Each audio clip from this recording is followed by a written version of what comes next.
हैं रोजन-मुंडे रिएक्शन। रोजन-मुंडे नहीं, रोजनमंड रिएक्शन। इसमें क्या होता है कि अपन को एक चीज याद रखनी है कि इसमें जो होता है partial reduction of acid chloride. लिख लो कॉपी में, क्या होता है partial reduction of acid chloride. इसमें करते क्या है कि अगर इसमें पार्शियल क्यों बोला मैंने, क्योंकि इसमें अपन जो रिएजेंट लेते हैं H2 प्लस PdBaSO4, ठीक है, H2 प्लस PdBaSO4, तो इसमें क्या होता है कि जो सल्फर वाले प्रोडक्ट आते हैं ना BaSO4, ये क्या करते हैं, अगर अपन सिर्फ H2PD लेते तो ये कंप्लीट कार्बोक्सिलिक एसिड बना देता, acid chloride complete carboxylic acid बना देता। लेकिन अपन ने H2PdBaSO4 लिया तो BaSO4 एज अ पॉइजन काम करेगा, पार्शियली रिड्यूस करेगा, पूरा रिडक्शन होने ही नहीं देगा। पार्शियली रिड्यूस करेगा, पूरा रिडक्शन होने ही नहीं देगा, और क्या बना देगा आपका एल्डिहाइड बना देगा। ठीक है, अपना रिएक्शन देखते हैं कि एसिड क्लोराइड है, इसका पार्शियल रिडक्शन होता है H2PdBaSO4। यहाँ पे BaSO4 की जगह आपको दे सकता है क्विनोलिन। ठीक है, सल्फर वाले प्रोडक्ट होंगे वो एज अ पॉइजन की तरह काम करेंगे। ठीक है, क्विनोलिन दिया, इससे क्या बनेगा आपके RCHO। ठीक है, एल्डिहाइड हो जाएगा, पार्शियली रिड्यूस हो गए। तो यहाँ लिख लेना साइड में कि जो आपका ये है एसिड क्लोराइड, ये पार्शियली रिड्यूस होके एल्डिहाइड बनाता है। रोजन-मुंडे रिएक्शन में पार्शियली रिडक्शन होता है एसिड क्लोराइड का। ठीक है, अगली देखते हैं बर्च रिडक्शन। बर्च रिडक्शन में कुल मिला के इतना ही होता है कि जो एल्कीन होती है वो बनती है। ठीक है, कैसे बनती है अब मैं एक चीज बताता हूँ। बर्च रिडक्शन में ट्रांस एल्कीन बनती है। कैसे बनती है, कहने का मतलब है बर्च रिडक्शन क्या हो गई कि जो आपकी एल्काइन है, एल्काइन यानी ट्रिपल बॉन्ड, एल्काइन से आपकी ट्रांस एल्कीन बनती है। एल्काइन से एल्कीन बनने का प्रोसेस है बर्च रिडक्शन। एल्काइन से एल्कीन बनने का प्रोसेस है बर्च रिडक्शन। ठीक है, कैसे, ये एल्काइन दे रखी है आपको, ये क्या दे रखी है, एल्काइन ट्रिपल बॉन्ड R और R डैश। दोनों का मतलब मैंने आपको पहले बता दिया कि डिफरेंट एल्काइल ग्रुप है, R और R डैश। अब इसमें रिएजेंट दिया जाता है आपको सोडियम प्लस लिक्विड अमोनिया, या फिर दिया जाएगा आपको lithium plus liquid ammonia. Mostly आपको दिया जाता है सोडियम। ठीक है, इसमें रिएजेंट क्या दिया जाएगा, सोडियम प्लस लिक्विड अमोनिया। इससे क्या बनानी है, ट्रांस एल्कीन बनानी है। क्या बनानी है, ट्रांस एल्कीन। ट्रिपल बॉन्ड से double bond trans alkene, triple bond से ट्रिपल बॉन्ड, इसी रिएक्शन को बोला जाएगा बर्च रिडक्शन। रिएजेंट क्या है, सोडियम प्लस लिक्विड अमोनिया। क्या है, sodium plus liquid ammonia. Trans कैसे बनेगी,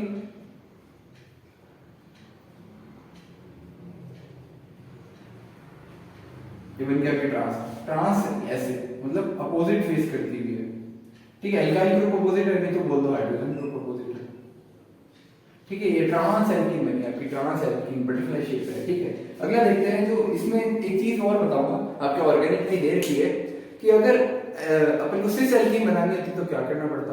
ये इसका कोई नाम नहीं है इस रिएक्शन का, ऑर्गेनिक में आपके है, आप पढ़ते हैं कि अगर सिस एल्कीन बनानी होती ट्रिपल बॉन्ड से तो इसका नाम क्या होता, नाम नहीं दे रखा। इसमें रिएजेंट आपके लगता H2 प्लस PdBaSO4। क्या लगता, H2 प्लस PdBaSO4। अगर H2 प्लस PdBaSO4 लगता तो ये सिस एल्कीन बन जाती, यानी RR ग्रुप एक साइड आ जाते, HH ग्रुप एक साइड आ जाते, तो सिस एल्कीन बनती। बर्च रिडक्शन तो इतना ही है, बर्च रिडक्शन इसको बोलेंगे। ये बर्च रिडक्शन ये ऑर्गेनिक में बढ़ता है कि ट्रिपल बॉन्ड से अगर सिस एल्कीन बनानी है तो रिएजेंट कौन सा लिया जाएगा, H2 PdBaSO4। ये एक्स्ट्रा चीज है, नोट कर लो साथ में। अगली रिएक्शन देखते हैं, सोडा लाइम डीकार्बोक्सिलेशन। डीकार्बोक्सिलेशन मतलब कार्बोक्सिलिक एसिड को हटाना। डीकार्बोक्सिलेशन, डीकार्बोक्सिलेशन यानी CO2 को हटाना, कार्बोक्सिलिक एसिड को हटाना। सोडा लाइम यानी रिएजेंट, नाम ही दे दिया, इतना इजी। अब क्या दे भाई, तुम्हारे सामने पन्ने खोल के रख दिए, उससे ज्यादा थोड़ी करेगा आप कोई। सोडा लाइम डीकार्बोक्सिलेशन, इसमें क्या होगा, कार्बोक्सिलिक एसिड से डीकार्बोक्सिलेशन करना है। डीकार्बोक्सिलेशन तभी तो करोगे जब आपके पास कार्बोक्सिलिक एसिड होगा, यानी रिएक्टेंट भी दे दिया। ठीक है, डीकार्बोक्सिलिक एसिड इसको दो तरीकों से लिख सकते हैं, ऐसे ऐसे। अब इसमें जो रिएजेंट है soda lime NaOH plus CaO ही होता है आपका lime, soda lime NaOH plus CaO, इसको बोलते हैं सोडा लाइम। इसको लेते हैं अपन 3:1 में, इसको लेते हैं 3:1 में, क्योंकि NaOH होता है वो हाइग्रोस्कोपिक होता है, जैसे हाइग्रोस्कोपिक। ठीक है, इससे जो प्रोडक्ट बनेगा कुल मिला के इसकी ट्रिक क्या है, CO2 उड़ा दो। तो ये जो आपको CO2 दिख रहा है यहाँ पे, इसको उड़ाना है, यानी एल्केन बन जाएगा। ट्रिक है इसकी, डायरेक्ट आंसर लगाना है। डायरेक्ट आंसर लगाने के लिए इसकी ट्रिक है कि जो CO2 है इसको उड़ा दो, सोडा लाइम डीकार्बोक्सिलेशन। ठीक है, अगली रिएक्शन देखते हैं। अगली रिएक्शन दे रखी है कोल्बे इलेक्ट्रोलाइसिस। आपको याद होगा अपन ने एक कोल्बे स्मट रिएक्शन पढ़ी थी, उसमें क्या था, फिनॉल से अपन ने ऑर्थोसैलिसाइलिक एसिड बनाया था।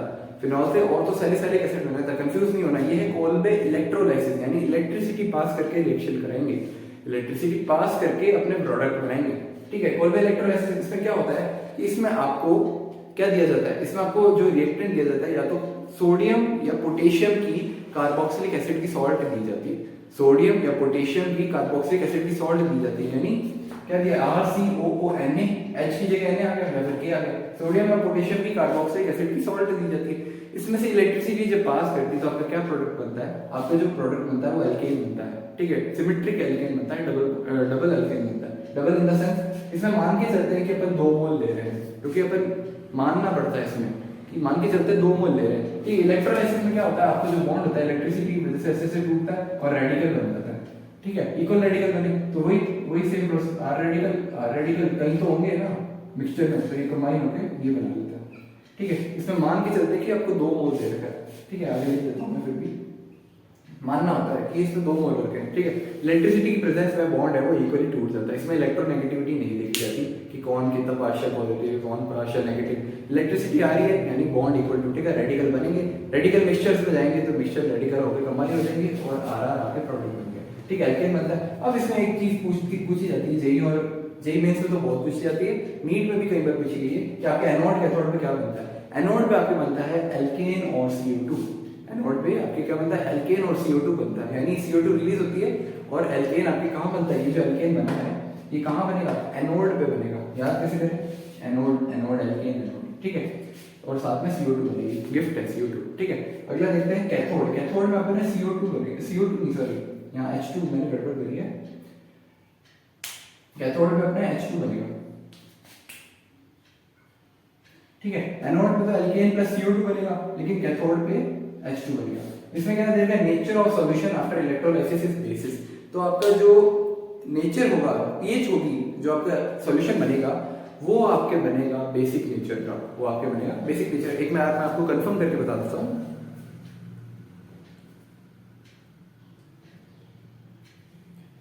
हाँ ये सही है, कैथोड में आपके H2 ही बनेगा और एल्केन और CO2 आपके एनोड पर बनेंगे, ठीक है। नेक्स्ट देखते हैं, ये स्लाइड बहुत ही कमाल की होने वाली है। कैसे, क्योंकि मैंने इसमें फ्लो चार्ट में मान लीजिए कि जो आपके BDC है जिसको अपन बेंजीन डाइएथाइल क्लोराइड बोलते हैं, उसकी लगभग सभी नेमिंग रिएक्शन इस एक स्लाइड में मैंने खींच दी है, ठीक है। अपन डाइएथाइलेशन रिएक्शन से शुरू करते हैं।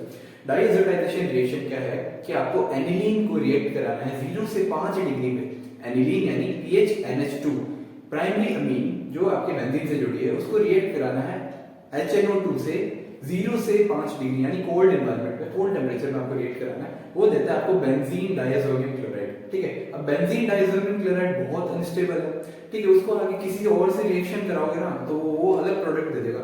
यानी N2 है, बहुत अच्छा लीविंग ग्रुप है, N2 इजीली रिलीज हो जाएगा और आगे प्रोडक्ट दे देगा। तो ये फ्लो चार्ट पूरा उसी पे है, डाइएथाइलेशन रिएक्शन समझते हैं, ठीक है। एनिलीन है, प्राइमरी एनिलीन है जिसको PH NH2 बोला अपन ने, ठीक है। ये प्राइमरी एनिलीन, इसको एनिलीन बोला यानी प्राइमरी अमीन है। ये HNO2 से रिएक्ट करी 0 से 5 डिग्री पे यानी ठंडे टेंपरेचर पे, इसने क्या बना दिया, इसने आपका क्या बना दिया, बेंजीन डाइएज़ोनियम क्लोराइड। अब यहाँ और भी हैलोजन आ सकते थे लेकिन अपन जनरली क्लोराइड की पढ़ते हैं इसलिए मैंने क्लोराइड लिखा है, ठीक है। बेंजीन डाइएज़ोनियम क्लोराइड या फिर इसको बोलते हैं PHN2Cl, शॉर्ट में ऐसे लिख सकते हैं, नहीं तो बेंजीन डाइएज़ोनियम क्लोराइड और इसका स्ट्रक्चर ये रहा, ठीक है। इसको अपन ने क्या ऐसे भी लिख सकते हैं PHNS2 यानी ये एनिलीन है इसका दूसरा नाम। अब ये है डाइएथाइलेशन रिएक्शन तो यहीं खत्म होगी, लेकिन BDC के आगे और रिएक्शन क्या है, BDC यानी बेंजीन डाइएज़ोनियम क्लोराइड, इसकी और रिएक्शंस क्या होती है, एनसीईआरटी में क्या-क्या नेमिंग दे रखी है देखते हैं, ठीक है। तो अब जो बेंजीन डाइएज़ोनियम क्लोराइड है वो आगे रिएक्ट करेगा। अब पहले अपन देखते हैं सैंड में रिएक्शन क्या है। सैंड में रिएक्शन क्या है, यानी ये तो अब आपका रिएक्टेंट की तरह काम करेगा, यानी BDC अब आपका रिएक्टेंट की तरह काम करेगा। मैंने क्यों बोला कि ये बहुत ज्यादा अच्छा लिविंग ग्रुप है N2 और ये अनस्टेबल होता है इसलिए इसको इतने कम टेंपरेचर पे रिएक्ट करवा रहे हैं और ये इजीली प्रोडक्ट दे देता है, ठीक है।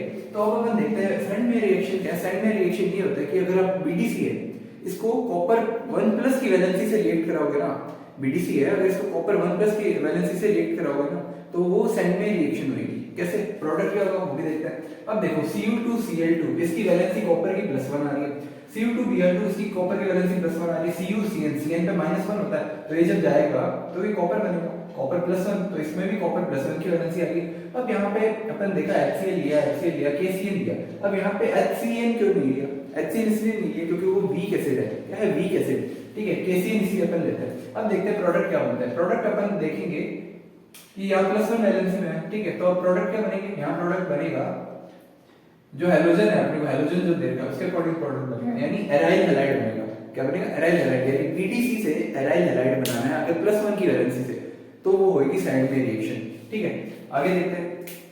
ये बनेगा PHBr, ये क्या बनेगा PHCl, ठीक है, ये बनेगा PHCl। ये तीनों ही रिएक्शन को बोला जाएगा सैंडमेयर रिएक्शन, ठीक है, ये तीनों ही रिएक्शन को सैंडमेयर रिएक्शन बोला जाएगा। कुल मिला के BDC से अपन को एराइल हैलाइड बनाना है, वो भी +1 वैलेंसी वाले रिएजेंट से। BDC से +1 रिएजेंट की प्रेजेंस में जो अपन ने रिएक्शन करवाई, उससे जो एराइल हैलाइड बना उसको बोला अपन ने सैंडमेयर रिएक्शन। वैसे ही ये गटरमान रिएक्शन अपन ने पहले भी देखी थी, Gattermann Koch aldehyde synthesis, Gattermann aldehyde synthesis. इसका नाम सिर्फ गटरमान है, कंफ्यूज नहीं होना, इसका नाम क्या है, सिर्फ गटरमान। उसमें तो अपन बेंजल्डिहाइड प्रोडक्ट बना रहे थे, उसमें बेंजल्डिहाइड प्रोडक्ट बना रहे थे, लेकिन इसमें क्या बना रहे हैं, इसमें अपन बनाएंगे BDC से कॉपर 0 की प्रेजेंस में, कॉपर की वैलेंसी इस पर 0 है, इसमें सैंडमेयर में क्या थी, +1 थी। BDC से यानी बेंजीन डाइज़ोनियम क्लोराइड से जो रिएजेंट यूज कर रहे हैं उसकी कॉपर वैलेंसी 0 है, उससे अपन एराइल हैलाइड बना रहे हैं, उसको बोलेंगे गटरमान रिएक्शन। क्या बोलेंगे, गटरमान रिएक्शन, ठीक है। कैसे देखते हैं, कॉपर HCl, कॉपर HBr, ठीक है, ये दोनों रिएक्शन मिला के आपकी गटरमान बोली जाएगी। इसमें आपको कॉपर है वो 0 की वैलेंसी में होगा, ठीक है, कॉपर है 0 स्टेट में होगा, 0 ऑक्सीडेशन स्टेट में होगा, तो इससे जो प्रोडक्ट बनेगा सेम बनेगा, PHCl जो हैलोजन दे रखा है यहाँ पे PHBr। फर्क क्या है, फर्क ये है कि सैंडमेयर रिएक्शन में +1 वैलेंसी वाले रिएजेंट रिएक्ट करेंगे, जबकि गटरमान में 0 वैलेंसी यानी और 0 ऑक्सीडेशन स्टेट वाले आपके जो रिएजेंट है वो रिएक्ट करेंगे, ठीक है। दोनों में सेम ही प्रोडक्ट बन रहा है कि BDC से एराइल हैलाइड बनाना है, +1 से बना रहे हैं तो सैंडमेयर, और 0 से बना रहे हैं तो गटरमान। अब दोनों में कंपैरिजन करता है, एनसीईआरटी में दे रखा है कि जो सैंडमेयर की यील्ड है, जो सैंडमेयर की यील्ड है वो गटरमान से ज्यादा है, यानी सैंडमेयर मोर इफेक्टिव देन गटरमान, ठीक है। ये एनसीईआरटी में दे रखा है, आप नोट डाउन कर लें, सुनने होके नहीं पढ़ना है, कॉपी खोलें और उसमें लिखें, ये सारी रिएक्शन नोट डाउन करो। इतना अच्छा फ्लो चार्ट है, मतलब याद हो जाएगा, बहुत कम टाइम में बहुत कम जगह में आप जो शॉर्ट नोट्स बना रहे होंगे बहुत ही अच्छे होंगे। चुटकियों में रिवाइज करना होगा, लास्ट मिनट रिवीजन के लिए बहुत इफेक्टिव है, ठीक है। आगे देखते हैं, अब देखते हैं बाल्स-शीमान रिएक्शन क्या है। कुछ नहीं है, BDC की रिएक्शन करानी है और बनाना है एराइल हैलाइड। BDC की रिएक्शन करानी है, एराइल हैलाइड बनाना है। इस बार अपन ने सब देख लिया कि क्लोराइड बना दिया, ब्रोमाइड बना दिया, साइनाइड बना दिया, इस बार फ्लोराइड तो बनाओ, फ्लोराइड बनाओ। अब देखो HBF4 आ रहा है, ठीक है, इससे जब रिएक्ट करेगा, हीट करेगा, मैंने क्या बोला, कोल्ड टेम्परेचर में रिएक्ट कर रहा था, यहाँ हीट कर रहा है, हीट करते ही N2 अलग हो जाएगा, हीट करते ही N2 अलग हो जाएगा, क्योंकि BDC है बहुत अनस्टेबल कंपाउंड है, कम टेम्परेचर पे स्टेबल होता है, यहाँ तो हीट कर रहे हैं तो N2 अलग हो जाएगा। उसके बाद क्या बचेगा यहाँ पे, यहाँ आपके प्रोडक्ट आएगा PHF यानी फ्लोराइड बनेगा, बेंजीन फ्लोराइड बनेगा, ठीक है, PHF बन गया। इसी रिएक्शन को बोला जाता है बाल-शीमान रिएक्शन। क्या बोला जाता है, बाल-शीमान रिएक्शन, इसमें बाल उड़ जाते हैं, ऐसी रिएक्शन है याद करने के लिए, बाल-शीमान रिएक्शन, ठीक है, PHF। ओके, ये हो गई अपनी बाल-शीमान रिएक्शन, ये नंबर 28 रिएक्शन थी। अब अगली देखते हैं, ये जो मैंने दे रखा है ये कपलिंग रिएक्शन है, कपलिंग रिएक्शन। कपलिंग रिएक्शन में क्या होता है कि दो मोल्स ले लो, या फिर अपन कह सकते हैं कि एक प्रोडक्ट, एक BDC का रिएक्टेंट, एक दूसरा रिएक्टेंट, वो जुड़ के क्या बना रहे हैं, कपल हो रहे हैं, कपल बन रहे हैं, ठीक है, वो क्या रिएक्शन होगी देखते हैं। तो अब देखते हैं कपलिंग रिएक्शन, ये नंबर 29 रिएक्शन है। तो अगर पहले देखते हैं फिनॉल वाली, फिनॉल क्या होता है, एसिड होता है, तो इसकी रिएक्शन करेंगे बेस में, फिनॉल होता है एसिड, इसकी रिएक्शन करेंगे बेस में, इसलिए हम pH लेते हैं 10 से 11, इसलिए pH लेते हैं 10 से 11, तो जाके ये प्रोडक्ट बनता है आपका, ये प्रोडक्ट पूरा बना। इसी को ही ऑरेंज डाई बोलते हैं, इसी को ही ऑरेंज डाई बोलता है, ठीक है। ये फिनॉल था अपना, अगर इतना देखोगे तो ये फिनॉल था, ठीक है। पैरा पोजीशन पर अपने रिएक्ट कराया N2Cl, तो HCl अलग हो गया, HCl जो यहाँ पे था पहले ऐसे था, pH N2Cl और यहाँ पे H था, तो H और Cl निकल के अलग हो गया, HCl बन गया और ये बॉन्ड यहाँ पे जुड़ गया, ठीक है। तो ऐसे ही करके ये बनी ऑरेंज डाई, यानी फिनॉल है ऑरेंज डाई कहलाएगी, फिनॉल से जो रिएक्ट कपल होके बनेगा ऑरेंज डाई कहलाएगी। फिनॉल है एसिड है तो इसकी रिएक्शन कराओ बेस में, यानी 10 से 11 pH और ये बनाएगा ऑरेंज डाई। याद कैसे करें, O फिनॉल में O आ रहा है, इसमें भी O आ रहा है, ठीक है। और ऐसे भी याद कर सकते हैं, 10 में जो 0 है वो O जैसा है, ऑरेंज डाई, ठीक है, ऐसे याद हो जाएगा। अगला देखते हैं कि एनिलीन। अब एनिलीन है वो बेसिक है, एनिलीन क्या है, बेसिक है, तो इसकी रिएक्शन कराओ एसिड में, यानी pH क्या होगी 4 से 5, ठीक है। एनिलीन है, ये pH इसकी 4 से 5 होगी, इसको फिर रिएक्ट कराया तो इसने क्या बना लिया, येलो डाई बना ली, इसने क्या बना ली, येलो डाई, ठीक है। अब ये भी सेम तरीका, H और Cl अलग हो गए। अब इतना देखोगे तो एनिलीन है, ये जो स्ट्रक्चर है ये एनिलीन है, ठीक है। अब यहाँ से वैलेंसी क्लिक करी H की और यहाँ से Cl निकाला, HCl अलग करा और इनको जोड़ दिया, तो ये येलो डाई बन गई। बहुत इजी है, इसमें भी ऑर्थो, इसमें पैरा पे जोड़ा, इसमें भी पैरा पे जोड़ा, दोनों में पैरा पे जोड़ा, इजी था, मतलब इतना इजी फ्लो चार्ट कंबाइन करा है मैंने कि मतलब 2 मिनट में याद हो जाएगा, लास्ट टाइम रिवीजन के लिए बहुत अच्छा रहेगा। नेक्स्ट तो अपन नंबर 30 नंबर पे देखते हैं, वो देखते हैं ग्रिग्नार्ड रिएजेंट कैसे बनता है। ठीक है, इसमें अपन को एल्काइल हैलाइड दिया जाएगा, एल्काइल हैलाइड दिया जाएगा, Mg ड्राई ईथर की प्रेजेंस पे रिएक्शन कराएगी, फिर ग्रिग्नार्ड रिएजेंट प्रिपेयर होगा। कैसे, ये एल्काइल हैलाइड दिया गया, ठीक है, Mg ड्राई ईथर की प्रेजेंस पे कराएंगे तो ये क्या बनेगा RMgX, इसी को ही बोला जाता है ग्रिग्नार्ड रिएजेंट। बहुत इंपॉर्टेंट है, ग्रिग्नार्ड रिएजेंट पे बहुत इंपॉर्टेंट सवाल आता है। ठीक है, नेक्स्ट देखते हैं अपने स्टेरिफिकेशन क्या होता है। स्टेरिफिकेशन का मतलब होता है ईस्टर को बनाना। ईस्टर क्या होता है, ये होता है अपने RCOR। ठीक है, अपने होता है ईस्टर क्या होता है RCOOR, ये होता है ईस्टर की रिएक्शन। इसमें अल्काइल ग्रुप डिफरेंट भी हो सकता है और सेम भी हो सकता है। डैश का मतलब है डिफरेंट, जो मैंने आपको पहले लेक्चर्स में बताया। अब कैसे बनता है, 3 तरीके से बन सकता है। आप इसको क्या बोलते हैं, बेंजीन से भी बना सकते हैं और नॉर्मल एलिफेटिक जो चेन होती है कार्बन की, उससे भी बना सकते हैं। ठीक है, तो अब इसमें मान के चलेंगे, अपन पहले एलिफेटिक से देख लेते हैं। कुल मिला के एलिफेटिक से भी बना सकते हैं और एरोमेटिक से बना सकते हैं, लेकिन अपन देखते हैं। तो अपन जहां मैंने R लिखा है वहां PH यानी बेंजीन को अज्यूम कर सकते हैं, यानी R की जगह बेंजीन को भी रिप्लेस कर सकते हैं। ठीक है, मैं R से आपको समझाऊंगा। तो मैंने दिया अल्कोहल, अल्कोहल की फर्स्ट रिएक्शन देखते हैं जो स्टेरिफिकेशन की। अल्कोहल की रिएक्शन अगर अपन कार्बोक्सिलिक एसिड के साथ करेंगे तो ये क्या बना देगा, ईस्टर बना देगा।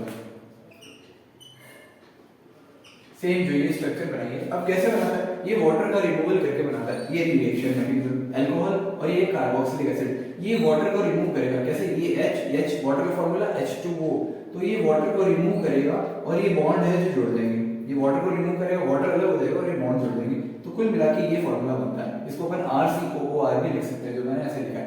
अल्काइल ग्रुप डिफरेंट भी हो सकता है, सेम भी हो सकता है। ठीक है, ये बना ROCOR यानी RCOOR। ठीक है, यही बना फार्मूला। तो ऐसे वाटर के रिमूवल से अपने क्या बनेगा, ईस्टर बनेगा, इसलिए इसको स्टेरिफिकेशन बोला। दूसरा एनहाइड्राइड से भी बना सकते हैं। ठीक है, एनहाइड्राइड का क्या फार्मूला होता है, RCOOR। ठीक है, कुल मिला के ये एनहाइड्राइड होता है। कुल इसको ऐसे भी लिख सकते हैं, मैं आपको बताऊं, RCOOR डैश, ये होता है आपके एनहाइड्राइड का फार्मूला। इससे अपने इससे भी सेम प्रोडक्ट बनेगा, यही प्रोडक्ट है वो यहाँ बनेगा। ठीक है, प्रोडक्ट इससे भी सेम बनेगा, इसमें बस एक फर्क है, बनेगा तो ये भी ईस्टर बनेगा। ईस्टर ये पंगा इसमें क्या आ जाता है कि ये रिएक्शन है ना, ये इसमें पंगा करा देती है। ये पंगा ऐसे कराती है कि जो इसमें है ना वाटर नहीं बनता, इसमें Cl और H है, तो इसमें निकल के क्या बनेगा HCl। मैं आपको कैसे करके बताता हूँ, एक सेकेंड। तो ये जो मान ली यहाँ कराता हूँ, ये है अपना ROH।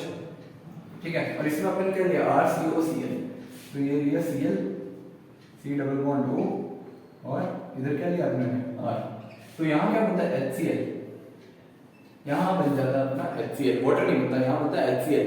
अब ये बात है कि मोस्टली रिएक्शन है ना इन दोनों में, इन तीनों में, ये रिवर्सिबल होती है, मोस्टली रिवर्सिबल है। ये इरिवर्सिबल है due to formation of HCl।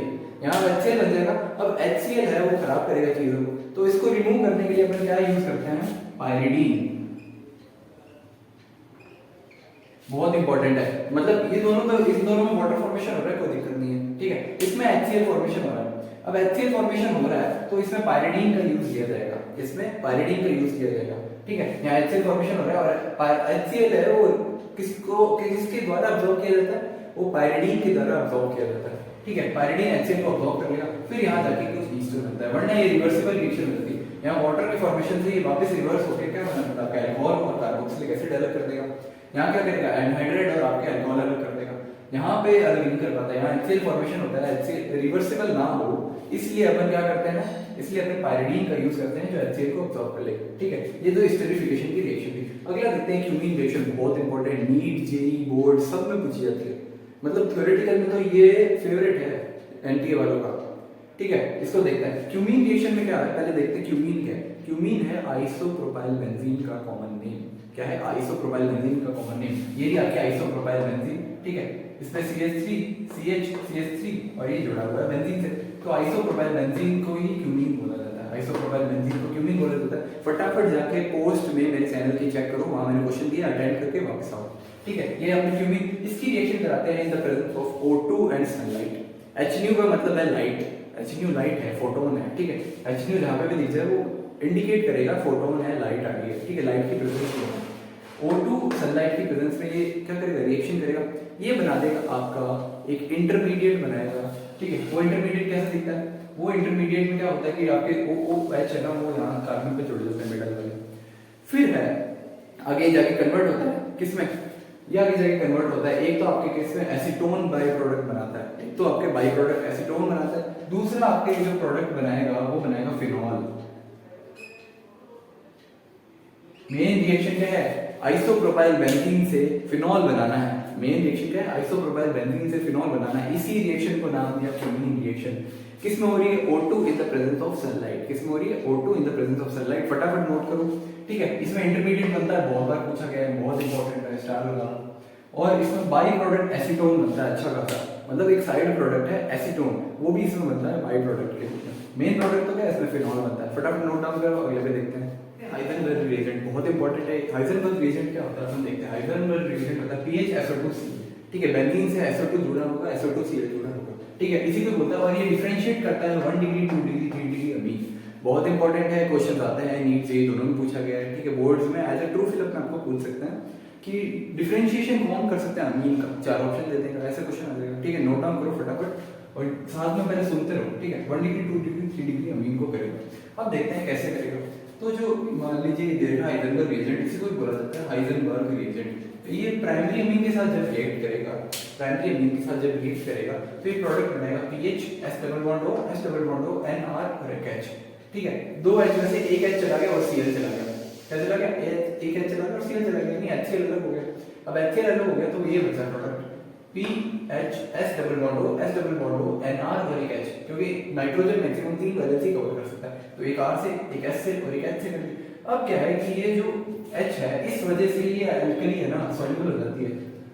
ये H की वजह से, ये प्राइमरी अमीन था, ये प्राइमरी अमीन था, प्राइमरी अमीन इस H होने की वजह से सॉल्युबल हो जाता है अल्कली में, ठीक है। वहीं जो सेकेंडरी अमीन है, 2 डिग्री अमीन है, 2 डिग्री अमीन है R2NH, ठीक है, ये इसके पास H नहीं होता, इसके पास H नहीं होने की वजह से ये इनसॉल्युबल हो जाता है अल्कली में। यानी ये कंप्लीट रिएक्शन तो ये बता रही है कि 1 डिग्री के लिए, लेकिन 2 डिग्री के लिए तो यही रुकी ना, तो डिफरेंशिएट हो गया, क्योंकि आप ये हो ही नहीं, इनसॉल्युबल हो रही है अल्कली में। मतलब आप पानी में ऐसी चीज डाल रहे हो, जो मान लो पानी में स्टील डाल के रख दिया, तो पानी और स्टील आपको अलग अलग दिखेगा, इनसॉल्युबल नहीं होगा, तो रिएक्शन ही नहीं हो रही ना। मतलब जब इफेक्टिव कोलिजन होता है तब रिएक्शन होती है, इफेक्टिव कोलिजन नहीं हो रहा तो रिएक्शन नहीं होगी, ठीक है। तो ये H नहीं होने की वजह से इनसॉल्युबल हो जाता है अल्कली में। 1 डिग्री से अलग हो गया, 2 डिग्री से अलग हो गया, 3 डिग्री कह रहे कि मैं कहीं काम नहीं को नहीं, मारवाड़ी में आपका कहवा नहीं कि मैं कहीं काम नहीं को नहीं थे, करना जी को कर लो, यानी ये रिएक्शन ही नहीं करती। ये 3 डिग्री अमीन है, वो आपके बेंजीन जो है, क्या बोलते हैं, हाइजेनबर्ग रिएजेंट है, PHSO2Cl, ठीक है, इसके साथ रिएक्शन ही नहीं करती। ये कहती है मैं कहीं काम नहीं को नहीं, मैं कहीं काम नहीं को नहीं थे, करना जी को करो, ठीक है। तो ये है 1 डिग्री, 2 डिग्री और 3 डिग्री को डिफरेंशिएट कर रहा है कि ये 1 डिग्री है, ये सॉल्युबल हो रही है अल्कली में, रिएक्शन दे रही है, जबकि ये इनसॉल्युबल हो रही है, ये तो रिएक्शन ही नहीं दे रही, काम नहीं होनी, ठीक है। तो ये पूरी हाइजेनबर्ग रिएजेंट थी। एक बात ये कि यहाँ तक आने वाले आप बहुत महान बंदे हैं, बहुत कम जने यहाँ तक देखे हैं, यहाँ तक पहुंचे हैं, ठीक है। तो ये सब नोट डाउन करो और महान बंदे अपनी अटेंडेंस लगाओ कमेंट में, ठीक है। आगे वाली रिएक्शन को देखें, एसिड कैटालाइज हाइड्रेशन, इसमें क्या करते हैं, एल्कीन से अपना अल्कोहल बनाता है, ठीक है। इसमें जो रिएजेंट दिया जाता है उसको डाइल्यूट H2SO4 दिया जाता है। इस रिएक्शन का नाम है एसिड कैटालाइज हाइड्रेशन, ठीक है। इसमें जो है आपके रीअरेंजमेंट पॉसिबल है। रीअरेंजमेंट का मतलब है कि आप मोस्ट प्रायोरिटी कार्बन पर लेके जाएंगे, जिसके पास ज्यादा अल्फा H हो या 3 डिग्री हो, ठीक है, ये सब अपन को देखना पड़ता है, या मोर रेजोनेंस हो, ये सब आपकी प्रायोरिटीज रहती है, ठीक है। तो जो ये एल्कीन है, डबल बॉन्ड है, कार्बन कार्बन डबल बॉन्ड, इसी पर अपन को अल्कोहल का एडिशन करना होता है, और उस कार्बन पर करना होता है जो मोर स्टेबल है, जिसके पास ज्यादा अल्फा H हो, कार्बन के ज्यादा कार्बन अल्फा H हो, ठीक है, या फिर मोर रेजोनेंस हो, मोर रेजोनेटिंग स्ट्रक्चर्स हो, ये सब प्रायोरिटी देख के करना होता है। तो इसमें अपन OH कहाँ ऐड करेंगे, इसमें अपन OH यहाँ ऐड करेंगे, क्योंकि अपना 2 डिग्री कार्बन है, क्यों, क्योंकि ये 2 डिग्री कार्बन है, यहाँ ऐड करते तो 1 डिग्री होता, ये 2 डिग्री पे प्लस इसके पास अल्फा H कितने कितने, अल्फा H मतलब अल्फा कार्बन पे कितना H है, यहाँ ये कार्बन अल्फा, ये कार्बन अल्फा, तो इसमें 3 टोटल 6 अल्फा H है, तो ये बहुत ज्यादा स्टेबल हो गया, ठीक है। इस पे करते तो अल्फा H कितना था, सिर्फ 1 या 2 आता, 2 अल्फा H आता, ठीक है। तो ये मोर डिग्री है और मोर अल्फा H है, तो यहाँ अपन एसिड का OH का एडिशन यहाँ कर देंगे, OH का एडिशन यहाँ कर देंगे, ठीक है। इसीलिए इसको एसिड कैटालाइज हाइड्रेशन बोला कि एल्कीन से अल्कोहल बनाया मोर स्टेबल वाला। अब देखते हैं ये दो रिएक्शन इनको साथ पढ़ना है, ये दो रिएक्शन इनको साथ पढ़ना है, गौर से सुन लो, ठीक है।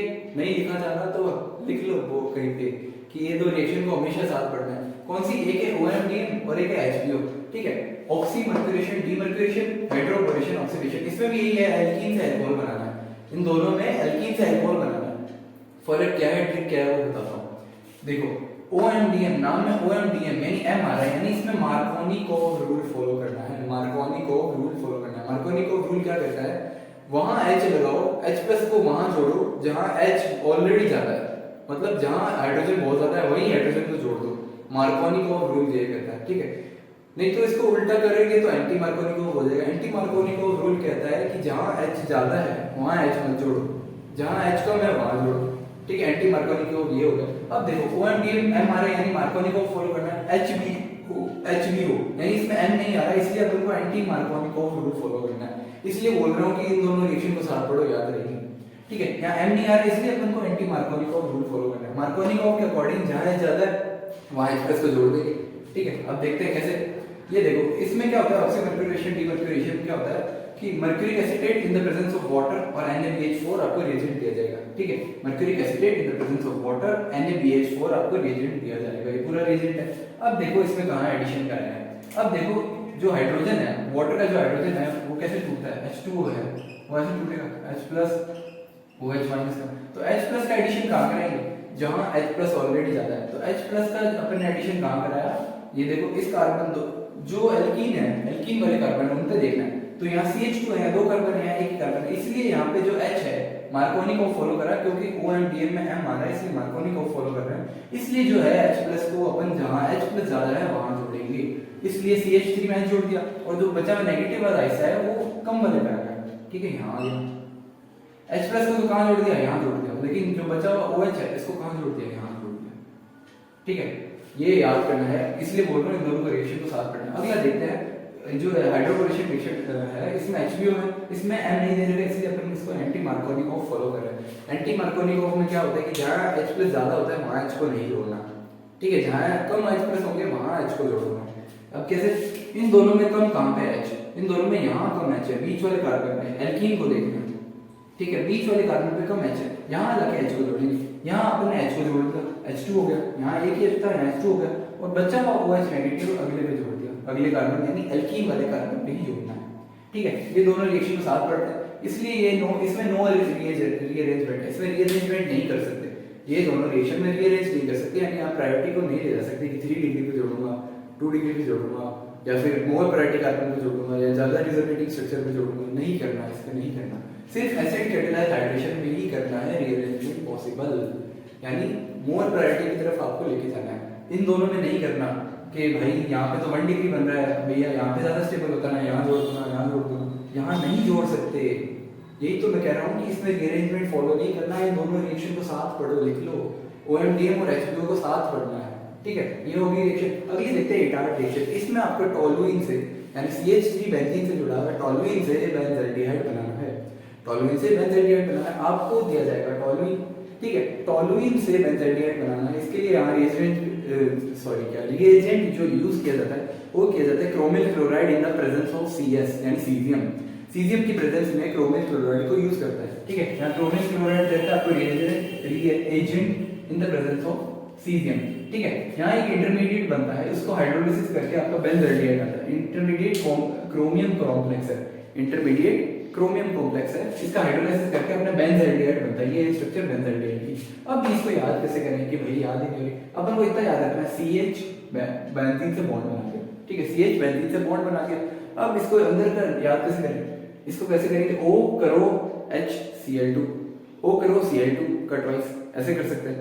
नहीं तो इसको बोल दो O करो Cl2 का ट्वाइस, उसका भी ट्वाइस करना है, ठीक है। O करो Cl2 फिर उसका ट्वाइस, देखो O CRO, O करो में H आ गया, ठीक है। O करो Cl2 का ट्वाइस, O करो Cl2 ऑलरेडी बोल दिया, ट्वाइस में ऑलरेडी लगाना, ऐसे याद कर सकते हैं। बेतुकी ट्रिक है लेकिन याद हो जाएगी। जो महान बच्चे यहाँ तक आए ना कि मेरी बेतुकी बात सुनने के लिए, वो आगे भी जाएंगे, आगे भी साथ पढ़ेंगे, मतलब आगे की जनरेशन में साथ रहेंगे, आगे बहुत सपोर्ट करेंगे, आगे के बहुत वीडियो लेक्चर्स देखेंगे, ठीक है, तो वही मेथड की ट्रिक याद करने के लिए है O करो Cl2 का ट्वाइस, ठीक है, याद रहेगा क्रोमियम कॉम्प्लेक्स इंटरमीडिएट में पूछा जाता है।